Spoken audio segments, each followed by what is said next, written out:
हरे कृष्णा, राधे राधे। आप सभी को आषाढ़ी पूर्णिमा और गुरु पूर्णिमा की ढेर सारी शुभकामनाएं। आज पूर्णिमा के शुभ अवसर पर आप सुनेंगे पूर्णिमा व्रत कथा, जो कि द्वापर युग में एक समय मैया यशोदा के पूछने पर भगवान श्री कृष्ण ने उनको सुनाई थी।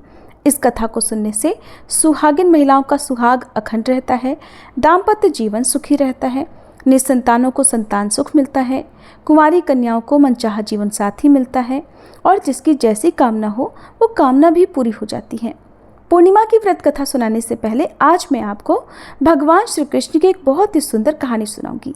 इसलिए इस कहानी को सुनने के बाद आप कमेंट बॉक्स में हरे कृष्णा जरूर लिखिएगा। हमारे चैनल पर आपको आने वाले सावन महीने में हर दिन सुबह के समय सावन मास की कथाएं भी सुनाई जाएंगी। अगर आपको कथाएं सुनना पसंद है तो हमारे चैनल को अभी सब्सक्राइब करके आप हर दिन सावन की कथाएं भी जरूर सुनिएगा। भगवान पर उनके भक्त कितना विश्वास करते हैं, ये इस कहानी से आप बड़ी आसानी से समझ सकते हैं। रात के 2:30 बज रहे थे। एक नगर में एक सेठ थे जिन्हें नींद नहीं आ रही थी। बड़ी बेचैनी से रात भर बिस्तर पर इधर से उधर करवटें बदलते जा रहे थे। बार बार कोशिश करने पर भी नींद उनकी आंखों से कोसों दूर थी। ये बात सच है कि पैसे से बहुत कुछ खरीदा जा सकता है, लेकिन मन का सुकून नहीं खरीद सकते। मन का सुकून तो भगवान की भक्ति में ही होता है, और मन को असली शांति तो तब मिलती है जब आप किसी गरीब जरूरतमंद व्यक्ति की सहायता करके उसके चेहरे पर मुस्कान ला सकें। सेठ जी के पास सोने के लिए नरम नरम और बहुत ही कोमल बिस्तर था। बावजूद इसके उन्हें नींद नहीं आ रही थी। आखिरकार बिस्तर से वे उतरे। बड़े बेचैन मन से घर से गैराज से कार निकाली और शहर की सड़कों पर निकल पड़े। इधर उधर भटकते रहे। कहीं भी उन्हें ऐसा महसूस नहीं हुआ कि जहां जाने से उन्हें थोड़ा सा भी चैन मिलता। काफी आगे गए तो रास्ते में एक कान्हा जी का मंदिर दिखाई पड़ा। मंदिर देखकर उन्होंने वहीं पर गाड़ी रोक ली और सोचने लगे कि थोड़ी देर इस मंदिर में जाकर भगवान के पास बैठता हूँ, कुछ प्रार्थना करता हूँ, हो सकता है मेरे मन को शांति मिल जाए। श्रोताओं, ऐसा बहुत बार होता है जब हमारा मन बहुत परेशान होता है, लेकिन भगवान के समक्ष बैठकर बिना कुछ मांगे ही जब हम ध्यान लगाकर बैठते हैं तो हमारे बेचैन मन को अनायास ही एक परम शांति मिल जाती है, और इसीलिए हम भगवान की शरण ढूंढा करते हैं। जब वह सेठ जी मंदिर के अंदर गए तो क्या देखते हैं कि इतनी रात को एक दूसरा आदमी पहले से ही भगवान की मूर्ति के सामने बैठा हुआ था। आश्चर्यचकित रह गए कि क्या बात है, आधी रात को ये आदमी मंदिर में बैठकर क्या कर रहा है। जब सेठ जी ने उस आदमी को देखा तो पाया कि उस आदमी का चेहरा बहुत उदासी भरा था। उसकी आंखों में करुणा तैर रही थी। सेठ ने पूछा, क्यों भाई, इतनी रात को तुम मंदिर में क्या कर रहे हो? आदमी बोला, मेरी पत्नी अस्पताल में है।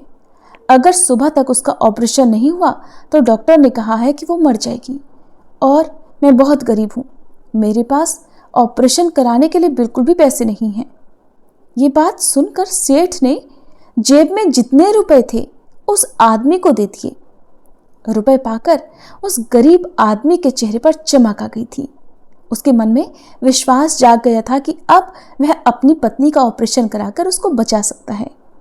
सेठ ने उस आदमी को अपना कार्ड भी दिया और कहा कि इसमें फ़ोन नंबर और पता भी लिखा है, जब भी जरूरत हो तो मुझे निसंकोच बता देना। उस गरीब आदमी ने वह कार्ड उस सेठ को ही वापस कर दिया और बोला, भाई मेरे पास उसका पता है, मुझे इस पते की जरूरत नहीं। सेठ ने बड़े आश्चर्य से कहा, अरे किसका पता है भाई? वह आदमी बोला, उसी का पता जिसने रात को 2:30 बजे आपको यहाँ मेरी मदद करने के लिए भेजा। तो ऐसी होती है भगवान के प्रति अटूट विश्वास की शक्ति। जो कुछ मांगो वो मिल ही जाता है, और भगवान भी अपने भक्त को खुशी देने के लिए कोई ना कोई रास्ता ढूंढ ही निकालते हैं। तो ये थी कान्हा जी की कहानी। अब सुनिए पूर्णमासी व्रत कथा। द्वापर युग में एक समय की बात है। यशोदा जी ने श्री कृष्ण से कहा, हे कृष्ण, तुम सारे संसार के उत्पन्न करता, पालन करता और उसके संहार करता हो। आज कोई ऐसा व्रत मुझसे कहो जिसके करने से मृत्युलोक में स्त्रियों को विधवा होने का भय न रहे, और ये व्रत सभी मनुष्यों की मनोकामनाएं भी पूर्ण करने वाला हो। तब श्री कृष्ण कहने लगे, हे माता, आपने अति सुंदर प्रश्न किया है। मैं आपसे ऐसे ही व्रत को विस्तार पूर्वक कहता हूँ। सौभाग्य की प्राप्ति के लिए स्त्रियों को 32 पूर्णमासियों का व्रत करना चाहिए। इस व्रत के करने से स्त्रियों को सौभाग्य संपत्ति मिलती है। ये व्रत अचल सौभाग्य देने वाला और भगवान शिव के प्रति मनुष्य मात्र की भक्ति को बढ़ाने वाला है। तब यशोदा जी कहने लगी, हे कृष्ण, सबसे पहले इस व्रत को मृत्युलोक में किसने किया था? इसके विषय में भी मुझे विस्तार पूर्वक बताओ। तब श्री कृष्ण कहने लगे कि माते, इस भूमंडल पर एक अत्यंत प्रसिद्ध राजा चंद्रहास से पालित अनेक प्रकार के रत्नों से परिपूर्ण कातिका नाम की एक नगरी थी। वहां पर धनेश्वर नाम का एक ब्राह्मण था और उसकी पत्नी अति सुशीला रूपवती थी। दोनों ही उस नगरी में बड़े प्रेम से रहते थे। घर में धन धान्य आदि की कोई कमी नहीं थी, लेकिन उन्हें एक बड़ा दुख था कि उनकी कोई संतान नहीं थी। इस दुख से वह अत्यंत दुखी रहा करते थे। एक समय एक बड़ा तपस्वी योगी उस नगरी में आया। वह योगी उस ब्राह्मण के घर को छोड़कर अन्य सभी घरों से भिक्षा लाकर भोजन किया करता था। एक दिन वह योगी रूपवती से भिक्षा न लेकर किसी दूसरे घर से भिक्षा लेकर गंगा किनारे जाकर भिक्षा में मिले अन्न को प्रेम पूर्वक खा रहा था कि धनेश्वर ने योगी का ये सब कार्य किसी प्रकार से देख लिया। अपनी भिक्षा के अनादर से दुखी होकर धनेश्वर योगी से बोला, महात्मन, आप सभी घरों से भिक्षा लेते हैं किंतु मेरे घर की भिक्षा कभी नहीं लेते, इसका क्या कारण है? तब योगी ने कहा कि निसंतान के घर की भीख पतितों के अन्न के समान होती है और जो पतितों का अन्न खाता है वो भी पतित हो जाता है। क्योंकि तुम निसंतान हो, इसलिए पतित हो जाने के भय से मैं तुम्हारे घर की भिक्षा नहीं लेता। धनेश्वर ये बात सुनकर अपने मन में बहुत दुखी हुआ और हाथ जोड़कर योगी के पैरों में गिर पड़ा और विनीत स्वर से कहने लगा, हे महात्मन, अगर ऐसा है तो आप ही मुझे पुत्र प्राप्ति का कोई उपाय बताइए। आप तो सब कुछ जानने वाले हैं, मुझ पर ये अवश्य ही कृपा कीजिए। धन की मेरे घर में कोई कमी नहीं, किंतु कोई पुत्र न होने के कारण मैं अत्यंत दुखी हूँ। आप मेरे इस दुख को दूर करें। यह सुनकर योगी कहने लगे, हे ब्राह्मण, तुम देवी चंडी की आराधना करो। फिर घर आकर उसने अपनी पत्नी से सारा वृतांत कहा और खुद तपस्या करने के लिए वन में चला गया। वन में जाकर उसने देवी चंडी की उपासना की और उपवास किया।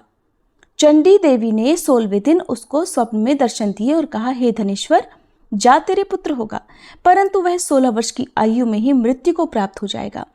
अगर तुम दोनों पति पत्नी 32 पूर्णमासियों का व्रत विधि पूर्वक करोगे तो वह दीर्घायु होगा। जितनी तुम्हारी सामर्थ्य हो आटे के उतने दिए बनाकर शिव जी का पूजन करना, किंतु पूर्णमासी को 32 की संख्या पूरी हो जानी चाहिए। प्रातःकाल होने पर इस स्थान के पास ही तुम्हें आम का एक वृक्ष दिखाई देगा। उस पर चढ़कर तुम एक फल तोड़कर जल्दी अपने घर चले जाना और अपनी पत्नी से सारा वृत्तांत कहना। ऋतु स्नान के बाद वह स्वच्छ होकर श्री शंकर जी का ध्यान करके उस फल को खा लेगी। तब शंकर भगवान की कृपा से उसको गर्भ ठहर जाएगा।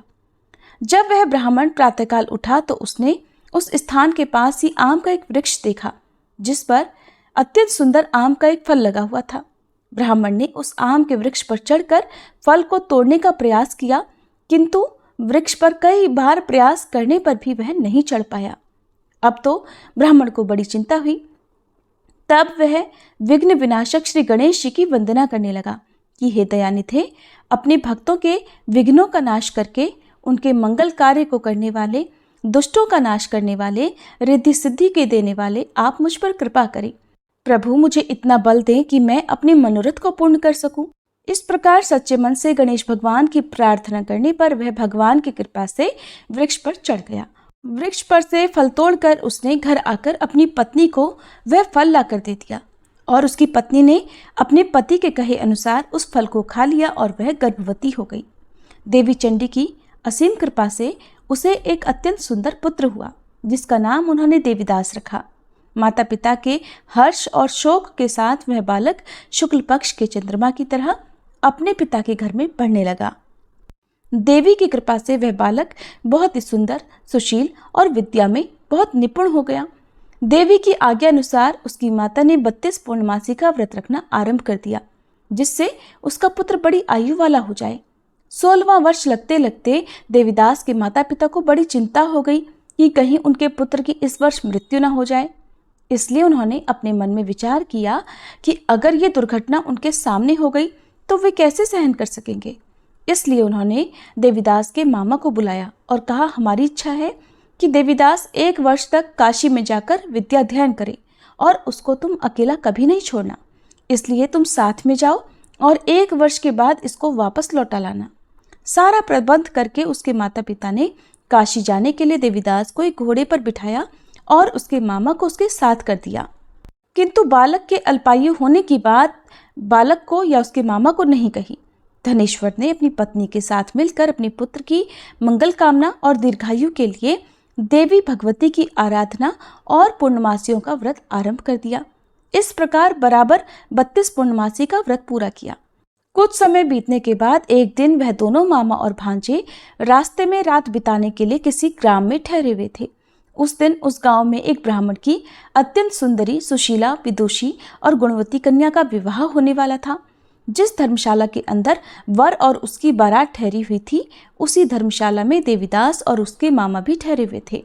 संयोगवश कन्या को तेल आदि चढ़ाकर मंडप आदि का कर्म किया गया तो लग्न के समय वर को धनुर्वात हो गया। वह हिलने डुलने और चलने में बिल्कुल असमर्थ हो गया। तब वर के पिता ने अपने परिवारजनों से परामर्श करके निश्चय किया कि ये देवीदास मेरे पुत्र जैसा ही सुंदर है, मैं इसके साथ ही लगन करा दूं और बाद में विवाह के सभी कार्य मेरे पुत्र के साथ हो जाएंगे। ऐसा सोचकर देवीदास के मामा से जाकर वह बोला कि तुम थोड़ी देर के लिए अपने भांजे को हमें दे दो, जिससे विवाह के लग्न का सारा कार्य सुचारू रूप से हो सके। तब उसका मामा कहने लगा कि जो कुछ भी मधुपर्क आदि कन्यादान के समय वर को मिले वो सब हमें दे दिया जाए तो मेरा भांजा इस बारात का दूल्हा बन जाएगा। ये बात वर के पिता ने स्वीकार कर ली और तब मामा ने अपना भांजा वर बनने को भेज दिया और उसके साथ विवाह के सभी कार्य रात में विधिपूर्वक संपन्न हो गए। पत्नी के साथ वह भोजन नहीं कर सका। दुखी मन से वह सोचने लगा कि न जाने ये कैसी स्त्री होगी। वह एकांत में इसी सोच में पड़ा हुआ था कि उसकी आंखों में आंसू भी आ गए। तब उसकी पत्नी ने पूछा कि क्या बात है, आप इतने उदासीन और दुखी क्यों हो रहे हैं। तब उसने वो सारी बातें जो वर के पिता और उसके मामा में हुई थी वधू को बता दी। तब वह वधू कहने लगी कि यह ब्रह्म विवाह के विपरीत कैसे हो सकता है। देव, ब्राह्मण और अग्नि के सामने मैंने आपको ही अपना पति बनाया है, इसलिए आप ही मेरे पति हैं। मैं आपकी ही पत्नी रहूंगी, किसी अन्य की बिल्कुल नहीं। तब देवीदास ने कहा कि ऐसा मत करो, क्योंकि मेरी आयु बहुत थोड़ी है। मेरे मरने के बाद तुम्हारी क्या गति होगी, इस बात को अच्छी तरह सोच लो। परंतु वह वधू दृढ़ विचार वाली थी। बोली कि जो आपकी गति होगी वही मेरी भी होगी। हे स्वामी, आप उठिए और भोजन कीजिए, आप निश्चय ही भूखे होंगे। तब देवीदास और उसकी पत्नी ने मिलकर भोजन किया और रात में वे सो गए। प्रातःकाल देवीदास ने अपनी पत्नी को 3 नगों से जड़ी हुई एक अंगूठी और एक रुमाल दिया और बोला, प्रिय, इसे संकेत समझकर रखो और शांत हो जाओ। मेरा स्मरण और जीवन जानने के लिए एक पुष्प वाटिका बना लो, उसमें सुगंधी वाली एक नव मल्लिका लगा लो। उसको हर दिन जल से सींचना और आनंद के साथ खेल कूदना और उत्सव मनाना। जिस समय और जिस दिन मेरी मृत्यु का होगा ये फूल सूख जाएंगे और जब ये फिर से हरे भरे हो जाएं तो समझ लेना कि मैं जीवित हूँ। ये बात निश्चय करके समझ लेना और इसमें कोई संशय मत करना। ऐसा समझा बुझाकर वह चला गया। प्रातःकाल होते ही वहां पर गाजे बाजे बजने लगे। जिस समय विवाह के कार्य समाप्त करने के लिए वर तथा सब बाराती मंडप में आए तो कन्या ने वर को भली प्रकार से देखकर अपने पिता से कहा कि ये मेरा पति नहीं है। मेरा पति वही है जिसके साथ रात में मेरा विवाह हुआ था। इसके साथ तो मेरा विवाह ही नहीं हुआ। अगर ये वही है तो बताए कि मैंने इसको क्या दिया था और रात में हमारे बीच में क्या गुप्त बातें हुई थी, वो सब बताई। पिता ने उसके कहे अनुसार वर को बुलवाया। कन्या की सारी बातें सुनकर वह कहने लगा कि मैं कुछ नहीं जानता। इसके बाद वह लज्जित होकर अपना समूह लेकर चला गया और सारी बारात भी अपमानित होकर वहां से लौट गई। भगवान श्री कृष्ण आगे बोले, हे माते, इस प्रकार देवीदास काशी विद्या पढ़ने के लिए चला गया। जब कुछ समय बीत गया तो काल से प्रेरित होकर एक सांप रात के समय उसको डसने के लिए वहां पर आया। उस विषधर के प्रभाव से उसके बिस्तर के चारों ओर से विष की ज्वाला से वह बिस्तर विषैला हो गया, परंतु व्रतराज के प्रभाव से उसको वह सांप काट नहीं पाया, क्योंकि पहले ही उसकी मां ने 32 पूर्णमासी का व्रत कर रखा था। इसके बाद मध्याह्न के समय स्वयं काल वहां पर आया और उसके शरीर से उसके प्राणों को निकालने का प्रयास करने लगा, जिससे वह मूर्छित होकर धरती पर गिर पड़ा। भगवान की कृपा से उसी समय देवी पार्वती जी के साथ श्री शंकर जी वहां पर आ गए। उसको मूर्छित दशा में देखकर देवी पार्वती ने भगवान से प्रार्थना की, हे प्रभु, इस बालक की माता ने पहले 32 पूर्णमासी का व्रत किया था, जिसके प्रभाव से हे भगवान अब आप इसको प्राणदान दे दीजिए। देवी के कहने पर भक्त वत्सल भगवान ने उस बालक को प्राणदान दे दिया। इस व्रत के प्रभाव से काल को भी पीछे हटना पड़ा और देवीदास स्वस्थ होकर बैठ गया। उधर उसकी पत्नी उसके काल की प्रतीक्षा किया करती थी। एक दिन उसने देखा कि उस पुष्प वाटिका में पत्र पुष्प कुछ भी नहीं रहे, सब कुछ सूख कर नष्ट हो गए हैं, तो उसे बड़ा आश्चर्य हुआ। किंतु कुछ ही क्षण में वह सब वाटिका पहले की तरह हरी भरी हो गई। तब वह समझ गई कि उसके पति पुनर्जीवित हो गए हैं। ये देखकर वह बहुत प्रसन्न होकर अपने पिता से कहने लगी, पिताजी, मेरे पति जीवित हैं, आप उनको ढूंढिए। जब 16वां वर्ष बीत गया तो देवीदास भी अपने मामा के साथ काशी से वापस अपने घर के लिए चल पड़ा। इधर उसके ससुर उसको ढूंढने के लिए घर से जाने ही वाले थे कि वह दोनों मामा भांजा वहीं पर आ गए। उसको आया देखकर उसका ससुर बड़ी प्रसन्नता के साथ उसे अपने घर में ले गया। उस समय नगर के निवासी भी वहां इकट्ठा हो गए और फिर सब ने निश्चय किया कि अवश्य ही इस बालक के साथ इसी कन्या का विवाह हुआ था। उस बालक को जब कन्या ने देखा तो पहचान लिया और कहा कि ये तो वही है जो संकेत करके गए थे। फिर सब कहने लगे कि भला हुआ जो ये आ गया, और तब सब नगरवासियों ने खूब आनंद मनाया। कुछ दिन के बाद देवीदास अपनी पत्नी और अपने मामा के साथ अपने ससुर के घर से बहुत सारा उपहार लेकर अपने घर की ओर चल पड़ा। जब वह अपने नगर के निकट गया तो कई लोगों ने उसे देखकर उसके माता पिता को पहले ही जाकर सूचना दे दी कि तुम्हारा पुत्र देवीदास अपनी पत्नी और मामा के साथ आ रहा है। ऐसा सुनकर पहले तो उन्हें विश्वास ही नहीं हुआ, किंतु जब और लोगों ने भी आकर उनकी बात का समर्थन किया तब उन्हें बड़ा आश्चर्य हुआ। इतने में ही देवीदास भी अपने घर पहुंच गया और देवीदास ने अपने माता पिता के चरणों में सिर रखकर प्रणाम किया और उसकी पत्नी ने भी अपने सास ससुर के चरणों को स्पर्श किया। तो माता पिता ने अपने पुत्र और पुत्रवधू को अपने हृदय से लगा लिया और सबकी आंखों से प्रेम के आंसू बहने लगे। अपने पुत्र और पुत्रवधू के आने की खुशी में धनेश्वर ने बड़ा भारी उत्सव किया और ब्राह्मणों को भी बहुत सी दान दक्षिणा देकर प्रसन्न किया। भगवान श्री कृष्ण कहने लगे, माते, इस प्रकार धनेश्वर 32 पूर्णमासियों के व्रत के प्रभाव से पुत्रवान हो गया। जो भी स्त्रियां इस व्रत को करती हैं वे जन्म जन्मांतर में भी वैधव्य का दुख नहीं भोगती और सदैव सौभाग्यवती रहती है। ये मेरा वचन है, इसमें कोई संदेह नहीं। यह व्रत पुत्र पौत्रों को देने वाला तथा संपूर्ण मनोकामनाओं को पूर्ण करने वाला है। 32 पूर्णमासियों के व्रत करने से व्रती की सारी इच्छाएं भगवान की कृपा से पूर्ण हो जाती हैं। ये थी पूर्णमासी व्रत कथा। प्रेम से बोलिए श्री कृष्ण भगवान की जय।